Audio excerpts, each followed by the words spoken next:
This is Decarbonize the World with Frank Deline, solving the climate crisis while increasing profits in your business. Here's Frank. Thanks for joining me once again for my inspiring conversation with Corey Tyree, the president and CEO of Trillium Renewable Chemicals, a company that is transforming waste biomass into high-quality chemicals that can replace fossil fuels. Corey, can you share with us some of the partnerships or collaborations that Trillium has formed to advance its mission of creating a more sustainable and secure chemical industry? Yeah, I think that's where we're really strong. And I think this is, as we go to a more sustainable industry, I think one of the, ask yourself, what's different in that world compared to the world that we've been in? I think the world that we've been in is sort of partnerships at arm's length. I provide you product, you buy it. I don't really get involved in the downstream supply chain activities. As you sort of migrate to a more sustainable supply chain, partnerships are crucial. You have to, the end consumer, the fashion retailer, the toy retailer, they have to understand their supply chain in a much greater detail than what they've been used to. Trillium's very strong on partnerships. If you look at who's invested in Trillium, Hyosung Advanced Materials, building the world's largest carbon fiber plant right now in South Korea. Another investor in Trillium, a 125-year-old German chemical marketer and distributor, Helm AG. Those companies are both off-takers or buyers of our product, that they not only wanted to sample the product, but they wanted to invest in the development of this technology. That's the kind of strong partnerships you're looking for. So I think we're really, really strong there. We've also signed a letter of intent for an offtake agreement with Solvay, one of the largest chemical companies in the world. And so I think we're particularly strong on the partnership aspect. Cool. What are Trillium's plans for scaling its production in the future?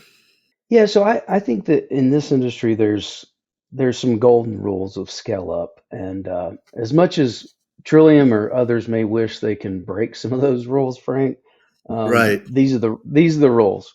Build a pilot plant, build a demonstration plant, and then build a commercial plant. And we are going to do all three. Right now, we have a pilot plant that's operating, and we're going to build a demonstration plant later this year. And our first commercial plant will be built in late 2025, early 2026. Cool. How does Trillium balance the need for profitability with its commitment to sustainability? And, maybe we should bring in a subject matter here too when we're talking about this, because with the implementation of ESG, I'm sure that must be helping you, the fact that you have a sustainable product.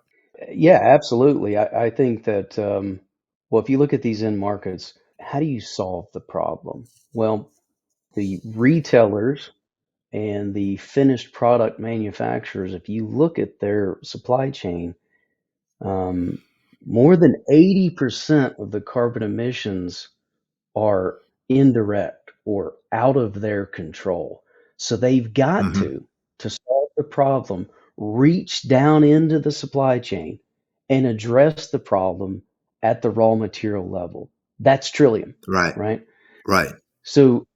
So I think people recognize this, and that's why you see many of our downstream partners making Scope 3 emission commitments. So they recognize that. And to your point about how you balance these things, let me give you an example of something that has to be balanced here.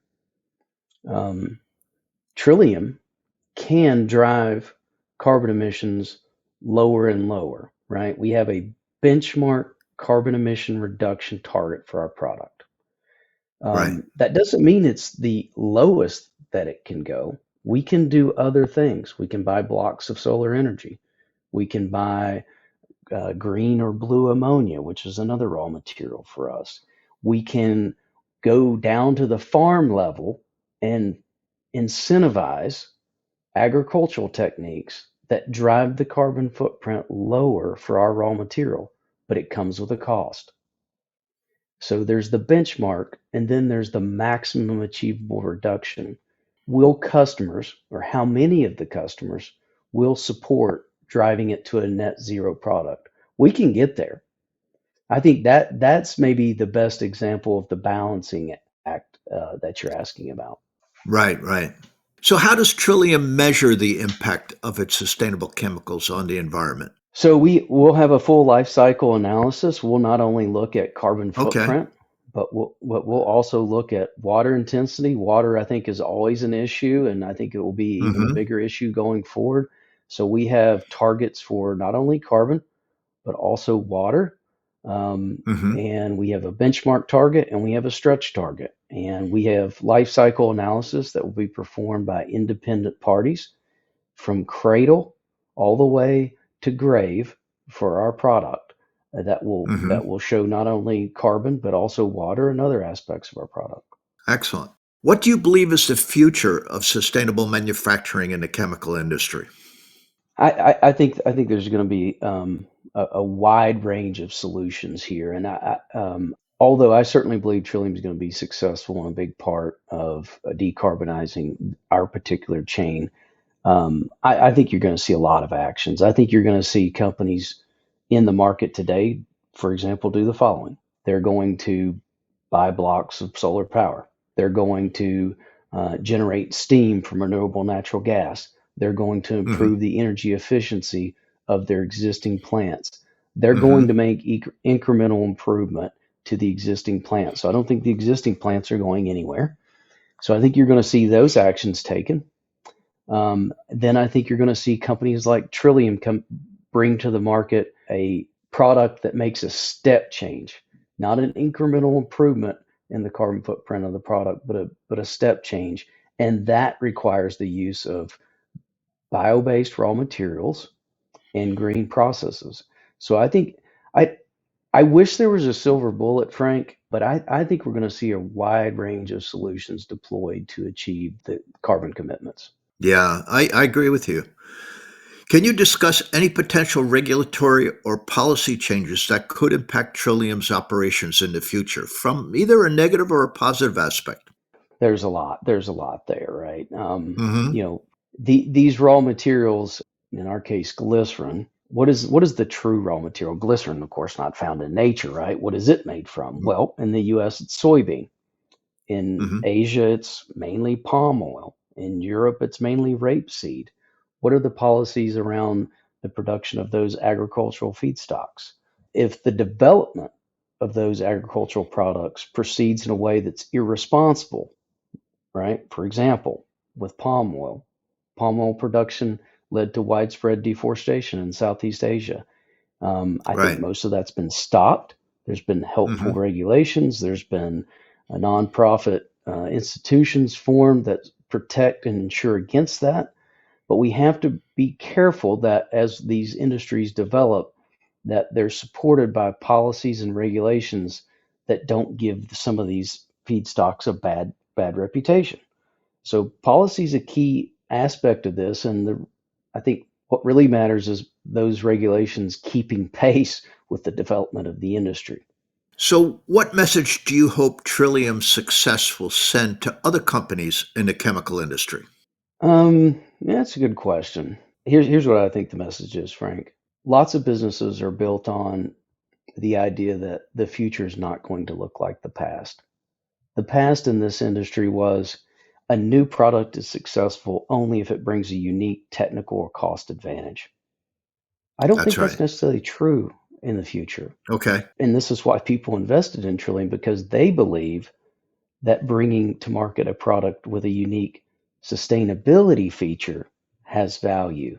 And the reason why they believe that is the end consumer, more than 50% of the end consumers in this particular market say that they will pay a premium for a more green product, right? Is that true or not? I think it is. Well, sometimes you have a carbon tax that's added to products too. Especially we see in Europe with cap and trade. That kind of, in my mind, that kind of offsets that additional cost that may occur, in creating a sustainable product. Do you agree with that? Well, I think it can certainly help. And I think that I think those kinds of policy signals lead to faster action if they weren't there. Yeah. For example, Trillium's first investor based in Leuven, Belgium. Why was our first investor based in Europe? I suspect it ties closely to sort of the sentiment that's derived from the policies that you're talking about. Right. So I think the Europeans are often the first movers, and I think that can have a sort of really create momentum for investment and attracting these kinds of manufacturing plants and further incentivizing them with economic development incentives. Why? Because they're afraid they're going to lose their existing plants, right? So I Right. think it absolutely has helped Trillium that those kinds of policies exist in certain places in the world. Great. I want to thank you for your work that you're doing at Trillium. I think this is exciting. People don't realize it's all the way down the supply chain, that we have to work on reducing our carbon footprint. And I wish you success in what you do. And, this wraps up the questions I have right now. If there's anything you want to add, feel free. No, Frank, thanks for the opportunity. Really appreciate the questions. Felt like the questions are right on the mark, and I appreciate the opportunity to share our answers with your listeners. Thank you for being on our show. You bet. And you can find out more about Corey's work at trilliumchemicals.com. And that wraps up another episode of Decarbonize the World. I hope you enjoyed the show. And if you did, make sure you take a second to subscribe so you automatically get my new shows when they drop. Also, if you have a minute, I'd love if you left me a review so more folks like yourself can discover the show. Until next time, take care.